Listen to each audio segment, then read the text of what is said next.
Heading: Successful and Impressive Advertising Methods. Subheading: Our Work Judged by Our Advertising.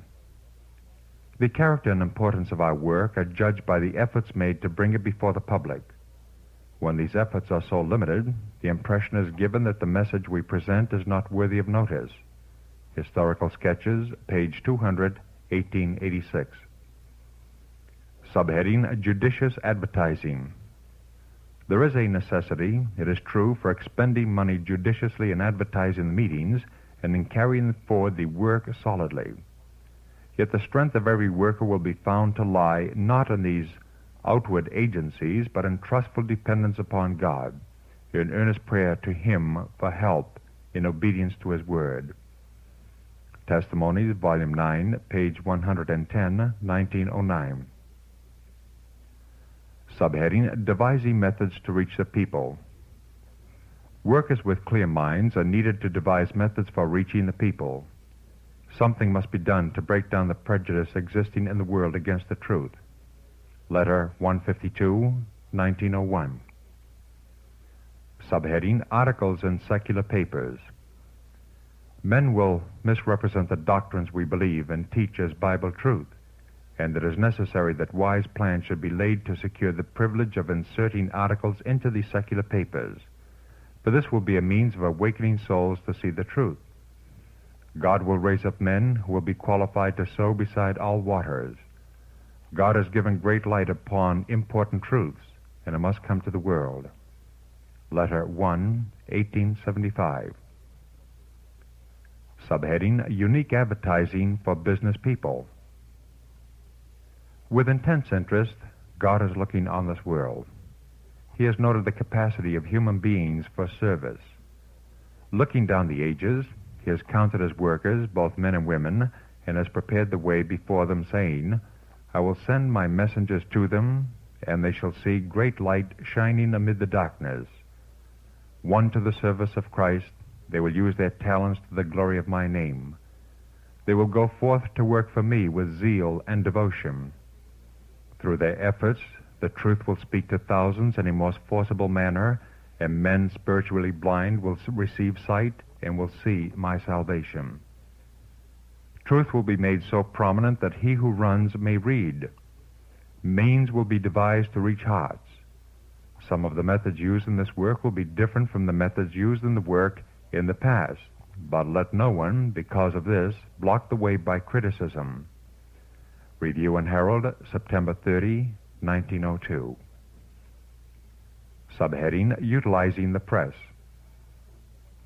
We must take every justifiable means of bringing the light before the people. Let the press be utilized, and let every advertising agency be employed that will call attention to the work.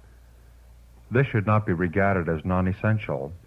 On every street corner you may see placards and notices calling attention to various things that are going on, some of them of the most objectionable character. And shall those who have the light of life be satisfied with feeble efforts to call the attention of the masses to the truth?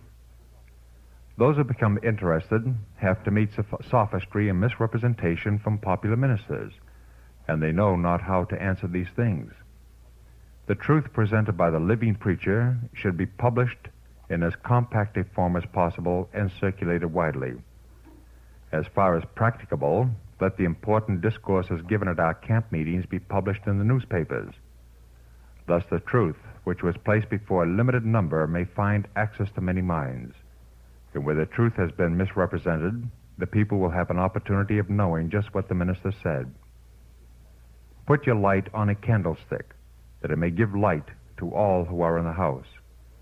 If the truth has been given to us, we are to make it so plain to others that the honest in heart may recognize it and rejoice in its bright rays.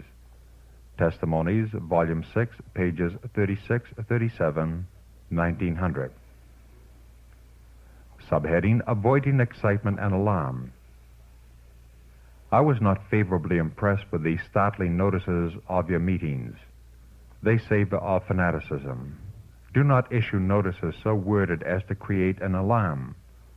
When the Lord is ready for the advanced denunciations of wicked cities, He will let His people know. But this will be after the wicked cities have had an opportunity to hear the word and to receive the word that is unto life eternal. Our work is now to enlighten and educate minds as to the sayings of the Scripture. Doors are now opened for the entrance of truth. Avail yourselves of the opportunity to reach those who have never heard the truth. Explain the truth, as did Christ in many ways, by figures and parables. And Elder Blank's striking presentation of the truth by the means of charts may be followed to advantage. Let these things speak to the senses of the people. Do not encourage anything like a fanatical movement. Satan works in this line, seeking to draw away disciples after him by representations that, if it were possible, will deceive the very elect. Letter 17, 1902. Subheading, Startling Notices. Startling notices are detrimental to the progress of the work. Review and Herald, July 5, 1906. I assure you that we are praying for you for the work in New York City.